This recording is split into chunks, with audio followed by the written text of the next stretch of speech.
చాలా సందర్భాల్లో దేవుని సేవకులు లేదా ప్రసంగికులు తమ సందేశాన్ని ప్రేక్షకులను ప్రజలను సంతోషపెట్టడానికి మార్చుకుంటున్నారు. ఇంతకీ ఇలా చేసే వారిని గురించి దేవుడు ఏమని అంటున్నాడు? ఈ విషయాలను చర్చిద్దాం.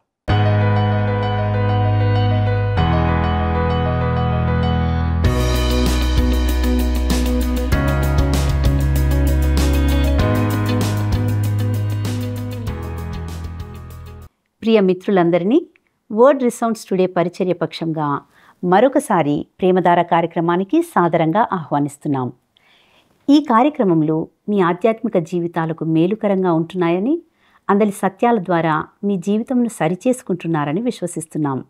ఈనాటి పాఠంలో యెరూషలేములోని అసహ్యకరమైన వాటి యొక్క సమీక్షను గూర్చి సమరయ మరియు యెరూషలేము అనే ఇద్దరు సోదరీమణుల ఉపమానమును గూర్చి మరియు మరిగే కుండ యొక్క ఉపమానం గురించి తెలుసుకుందామా? మారు మనసు నొందవా మానవా, తీరు తీరున వాక్యము విన్నను మారవా మారవా మారవా.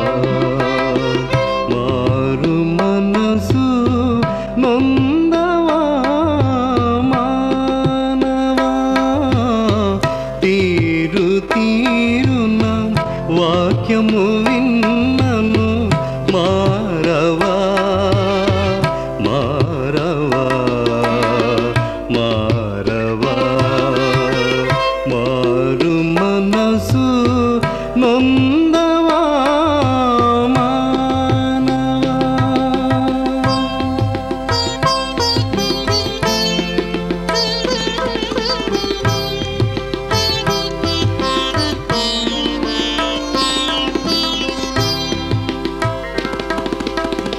దేవుడు నీకై నరునిగా మారెన్, చావుకు సైతం ఓర్మి చూపెనుగా.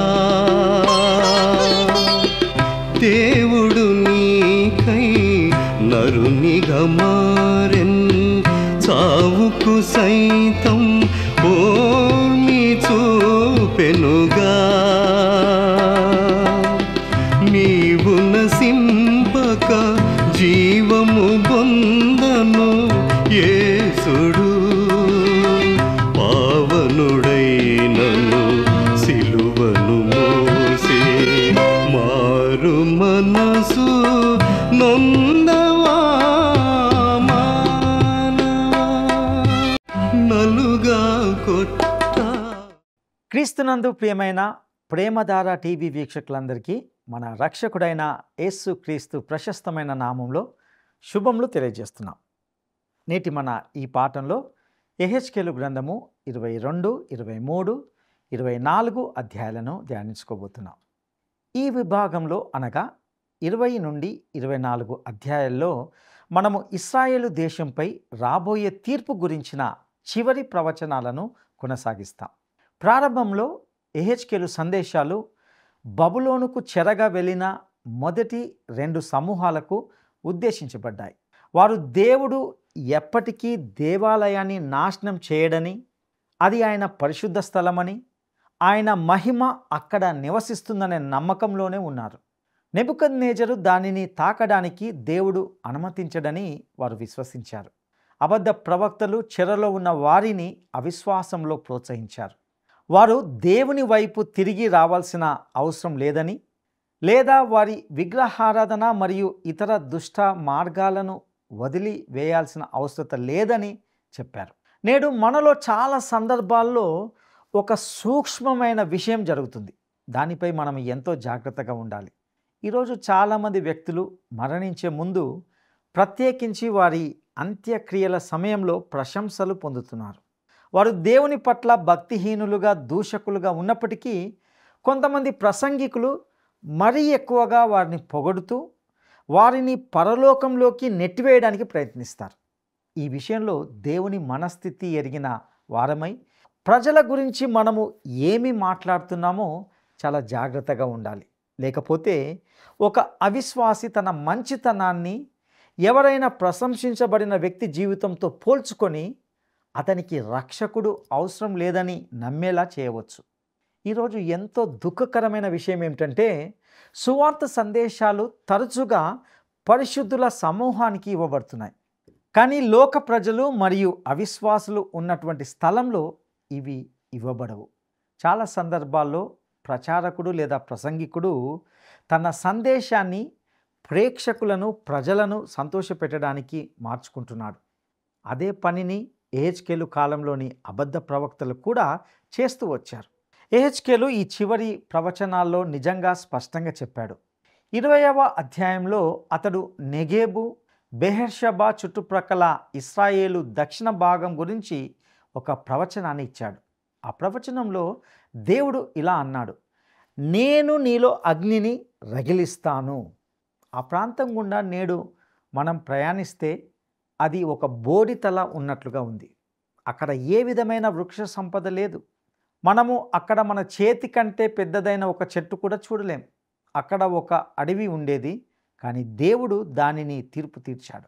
తర్వాత 21వ అధ్యాయంలో ప్రభువైన యేసు వచ్చే వరకు దావీదు సింహాసనంపై కూర్చోవడానికి ఎవ్వరూ ఉండరనే గొప్ప ప్రవచనం ఉంది. మరియతో దేవదూత మాట్లాడుతున్నప్పుడు ఆయన దీని గురించి ఈ విధంగా చెప్పాడు, నేను ఆయనకు ఆయన తండ్రి అయిన దావీదు సింహాసనాన్ని ఇస్తాను. మీరు చూడండి, క్రిస్మస్ సమయంలో కూడా ఏహెచ్కేలు మనము అర్థం చేసుకోవడానికి సహాయపడతాడు. ప్రవక్తలు మనకిచ్చిన నేపథ్యము ఈరోజు చాలా అవసరం.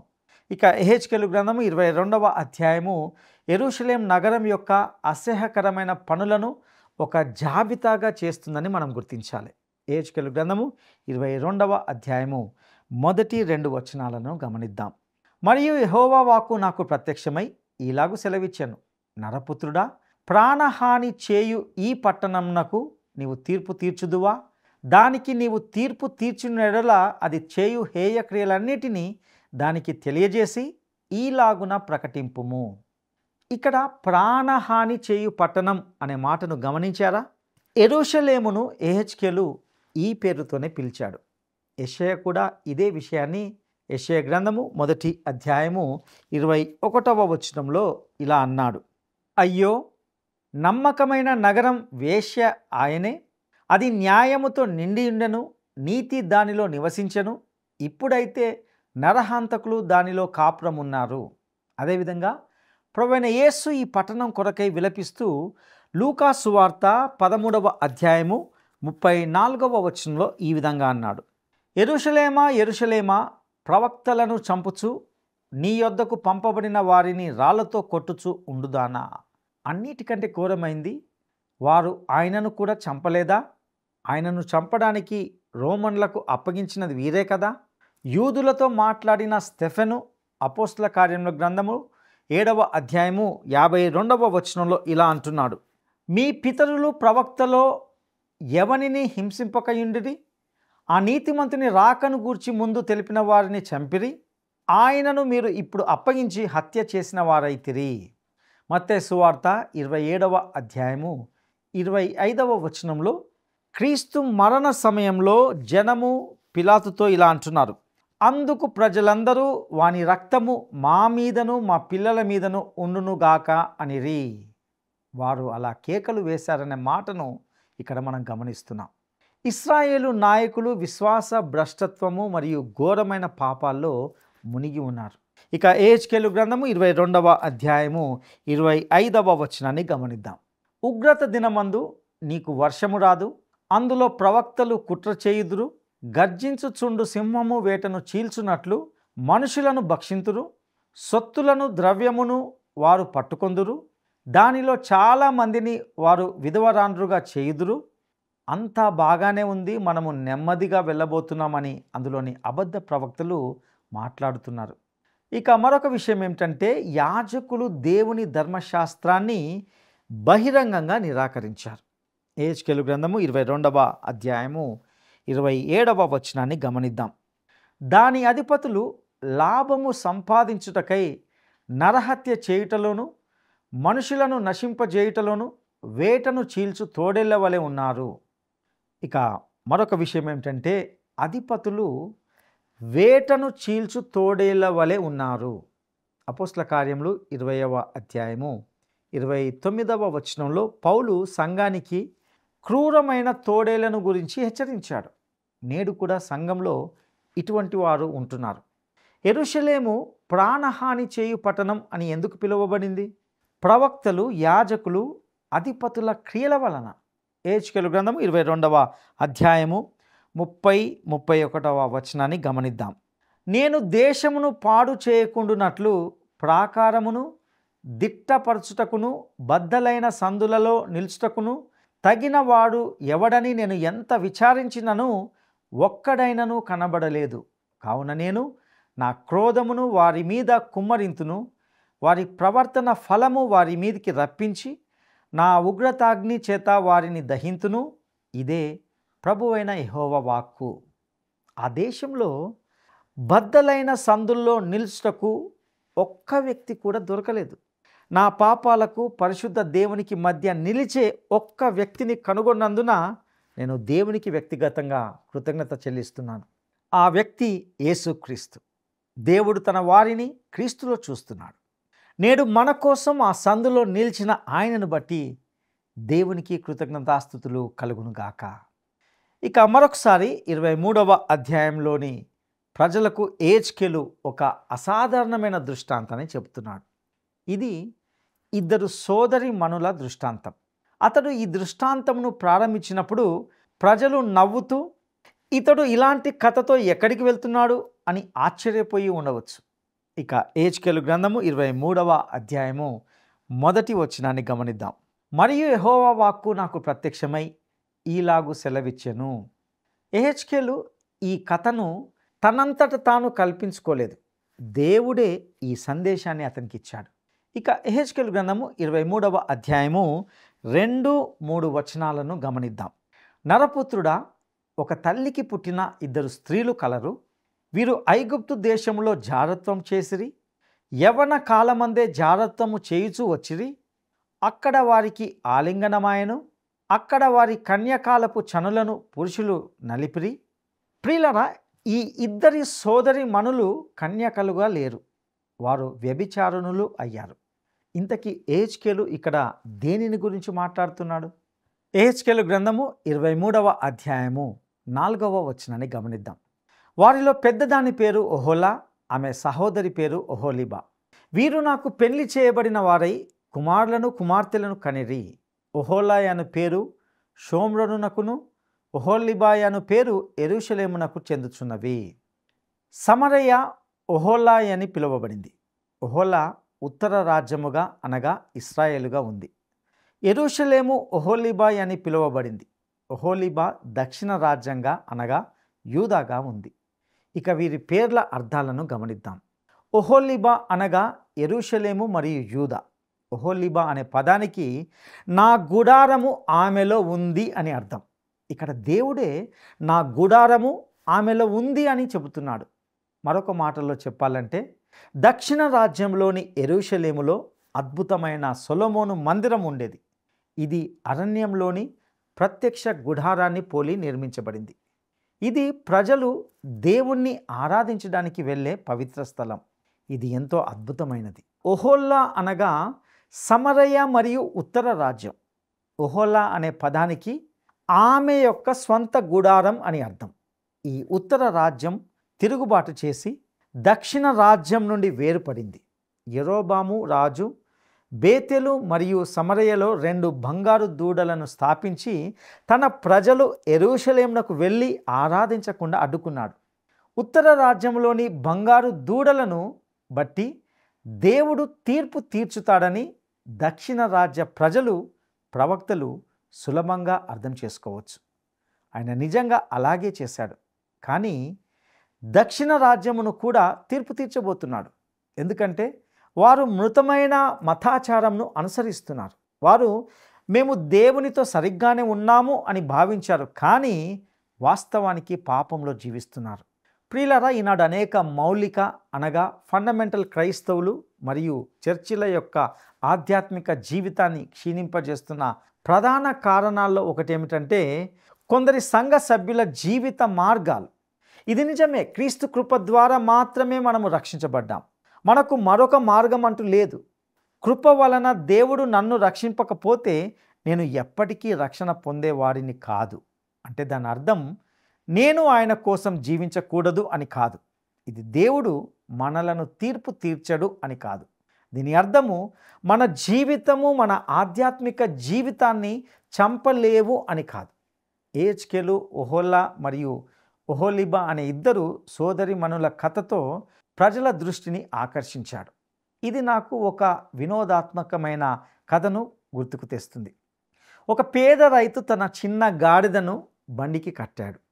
బండి యొక్క ఒక తాడు తోలుతో చేయబడింది, మరొకటి పత్తి దారంతో చేయబడింది. ఒకరోజు అతడు తన స్నేహితుడిని పట్టణానికి తీసుకుని వెళ్ళాలని అనుకున్నాడు.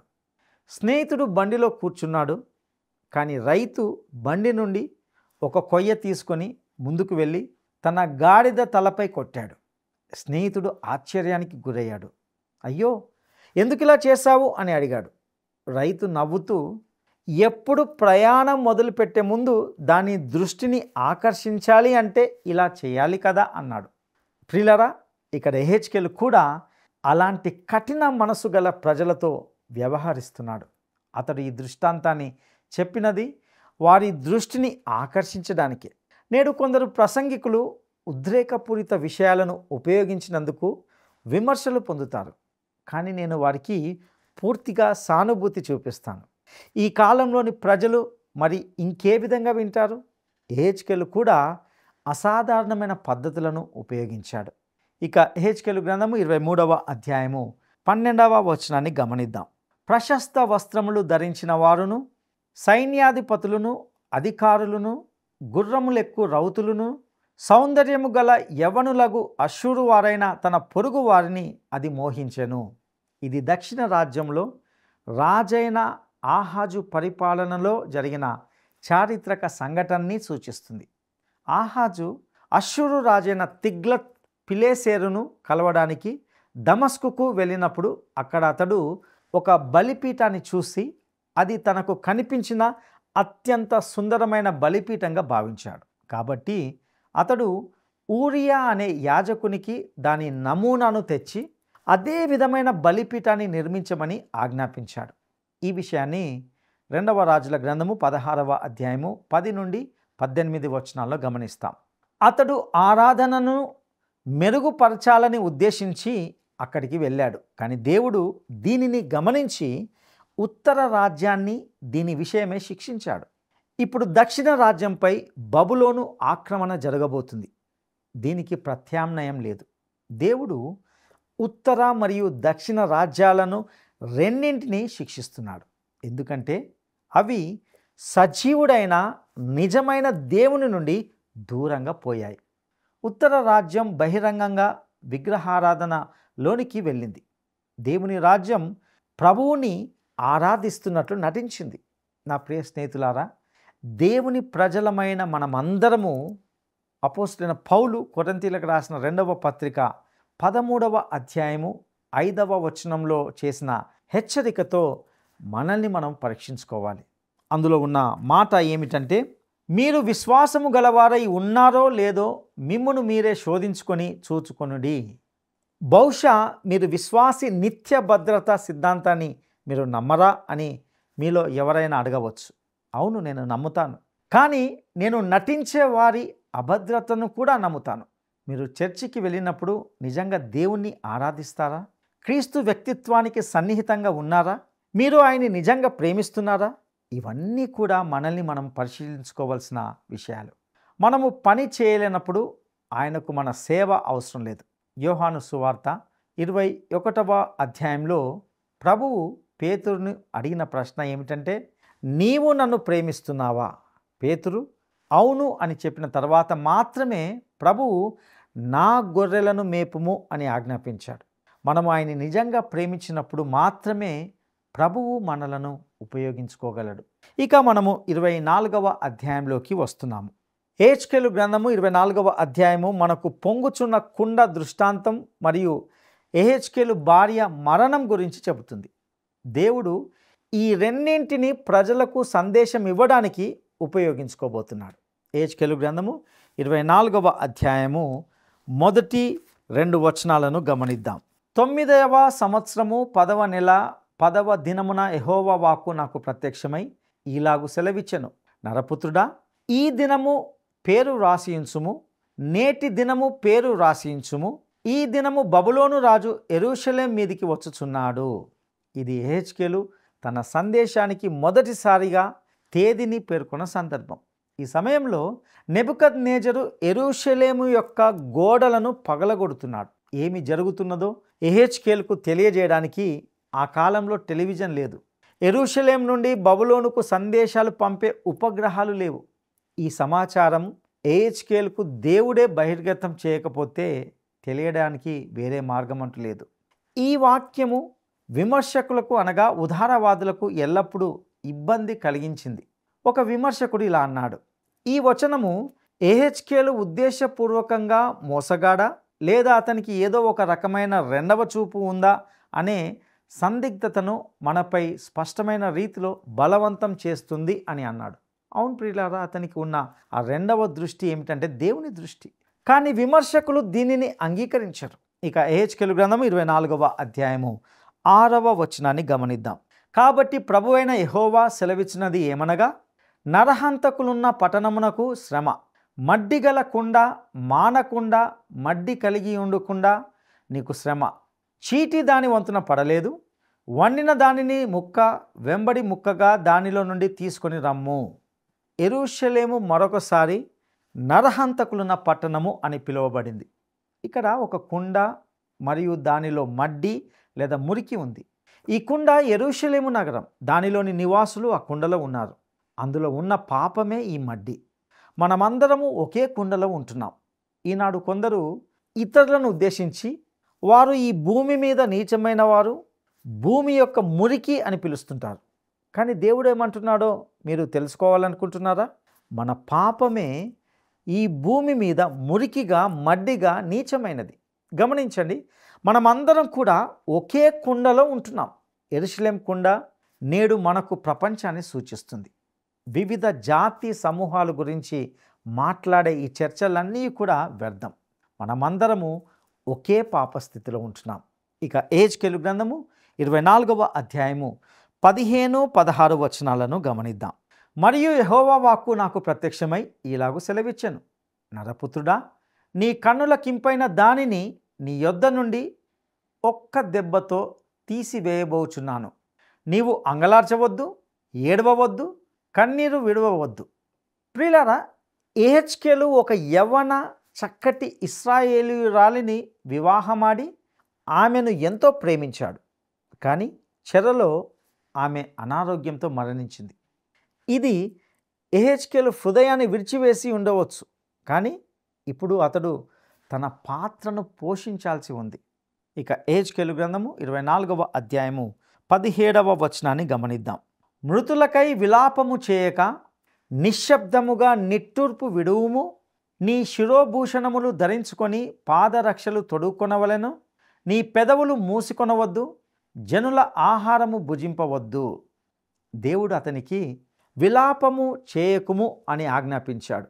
ప్రజలు ఈ ప్రవర్తనను అర్థం చేసుకోలేక, ఇదేమిటి, నీ భార్య మరణించింది, నీవు ఏమాత్రము దుఃఖించడం లేదు, నీవు ఎలాంటి మనిషివి అని ప్రశ్నించారు. ప్రజలకు ఒక సందేశాన్ని ఇవ్వడానికే యెహెజ్కేలు ఇదంతా చేస్తున్నాడు. ఈ 24వ వచనము యెహెజ్కేలు గ్రంథానికే ముఖ్యమైన మూల వచనంగా ఉంటున్నది.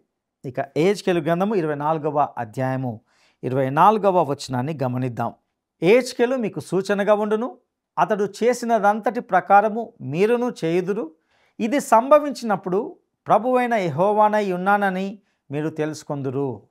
ఈ సమయంలోనే యెరూషలేము నాశనం అవుతుంది. కొంతకాలానికి చెరపట్టబడిన వారికి ఈ వార్త వచ్చింది. యెహెజ్కేలు గ్రంథము 33వ అధ్యాయము 21వ వచనంలో ఈ విషయాన్ని మనం చూస్తాం. మనము చెరలోనికి వచ్చిన 12వ సంవత్సరము 10వ నెల 5వ దినమున ఒకడు యెరూషలేములో నుండి తప్పించుకొని నా యొద్దకు వచ్చి పట్టణము కొల్లబెట్టబడనని తెలియజేశాను. ప్రియులారా, ఆ శిబిరానికి వార్తను తెచ్చిన వారు భయంకరమైన స్థితిలో ఉండి ఉంటారు. వారు ఇలా చెప్పి ఉండవచ్చు, మేము పట్టణం నుండి తప్పించుకున్నాము, అబద్ధ ప్రవక్తలు చెప్పిందంత తప్పే, పట్టణము కాల్చివేయబడింది, దేవాలయము నేలమట్టం చేయబడింది, ఇప్పుడు పట్టణము శిథిలాల మేరకు భస్మమైపోయింది. యెహెజ్కేలు దుఃఖించకపోవడం సరైనదే. వారు ఏడవకుండా ఉండాలనడానికి గల కారణము 27వ వచనంలో ఇవ్వబడింది. యెహెజ్కేలు గ్రంథము 24వ అధ్యాయము 27 వచనాలను గమనిద్దాం. నేను యెహోవానై ఉన్నానని వారు తెలుసుకొనున్నట్లు నీవు ఈ రీతిని వారికి సూచనగా ఉందువు. ప్రియులారా, ఈ వచనంలో నేను యెహోవానై ఉన్నానని వారు తెలుసుకొనున్నట్లు అనే మాటను మీరు గమనించారా? యెరూషలేము దేవుని పట్టణం, దేవాలయం ఆయన నివాసం. వారు లోకమునకు దేవుని సాక్షులు. కానీ ఇశ్రాయేలు ప్రజలు విఫలమైనప్పుడు దేవుడు ఇలా ప్రకటించాడు, నేను భూమిపై నా స్వంత సాక్ష్యాన్ని కూడా నాశనం చేస్తాను. ఆ పట్టణం నాశనం చేయబడిందని మీరు తెలుసుకోవాలని అనుకుంటున్నాను. మీ శేషిత జనము చెరగా తీసుకువెళ్ళబడుతున్నారు. కానీ ఇప్పుడు ఏడవడం వ్యర్థం, నా ముందు విలపించడం వ్యర్థం. నేనే దీనిని చేశాను, నేనే దీనికి బాధ్యుణ్ణి అని అంటున్నాడు. ప్రకటన గ్రంథంలోని 7 సంఘాలకు ప్రభువైన యేసు ఇలా హెచ్చరించాడు, మీరు ప్రపంచానికి ఇచ్చే సాక్ష్యం గురించి జాగ్రత్తగా ఉండండి, లేకుంటే నేను వచ్చి మీ దీపస్తంభాన్ని తొలగిస్తాను. నా ప్రియ స్నేహితులారా, ఇక్కడ వాస్తవం ఏమిటంటే ఆ 7 సంఘముల దీపస్తంభాలు తీసివేయబడ్డాయి. ఆ 7 సంఘాల్లో ఇప్పుడు ఒక్కటి కూడా ఎక్కడ లేవు. ఇది మనకు ఒక గంభీరమైన సందేశం.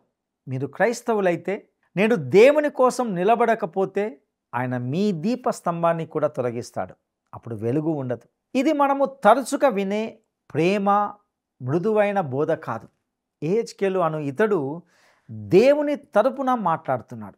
యెహోవా వాక్కు నాకు ప్రత్యక్షమై ఈలాగు సెలవిచ్చెను అని అతడు పదే పదే చెప్తూ వచ్చాడు.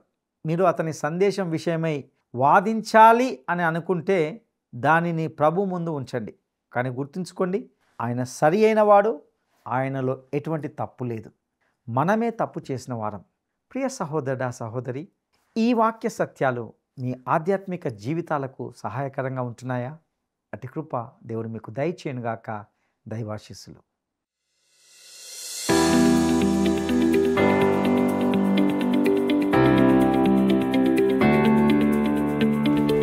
ఇద్దరు సోదరీమణుల దృష్టాంతంలో ఒహోలీబా అనగా యెరూషలేము. అయితే ఒహోలీబా అనే పదానికి అర్థం ఏమిటి? ఇద్దరు సోదరీమణుల దృష్టాంతంలో ఒహోలీబా అనగా యెరూషలేము. అయితే ఒహోలీబా అనే పదానికి అర్థం ఏమిటి? 1. నా మనస్సు ఆమె మీద ఉంది. 2. నా దయ ఆమె మీద ఉంది. 3. నా గుడారం ఆమెలో ఉంది. నేటి ఈ కార్యక్రమం మీ జీవితాలకు మేలుకరంగా, ఆశీర్వాదకరంగా ఉందని, ఇందులోని సత్యాలు మీ ఆధ్యాత్మిక జీవితాలకు సహాయకరంగా ఉన్నాయని నమ్ముతున్నాం. ముఖ్యంగా యెహెజ్కేలు గ్రంథం యొక్క క్రమబద్ధమైన అధ్యయనాలకు సంబంధించి ఏవైనా ప్రశ్నలు కానీ, లేదా సందేహాలు కానీ, లేక ప్రార్థనా మనవులు కానీ ఉంటే స్క్రీన్ మీద ఇవ్వబడిన ఫోన్ నంబర్ ద్వారా మమ్మల్ని సంప్రదించగలరని ఆశిస్తున్నాం. దేవుని హస్తం మీకు తోడయుండి నడిపించునుగాక. ఆమేన్. ఈ కార్యక్రమం మీకు నచ్చిందా? అయితే వెంటనే మిస్డ్ కాల్ ఇవ్వండి. బహుమతి పొందే విజేత మీరే కావచ్చు.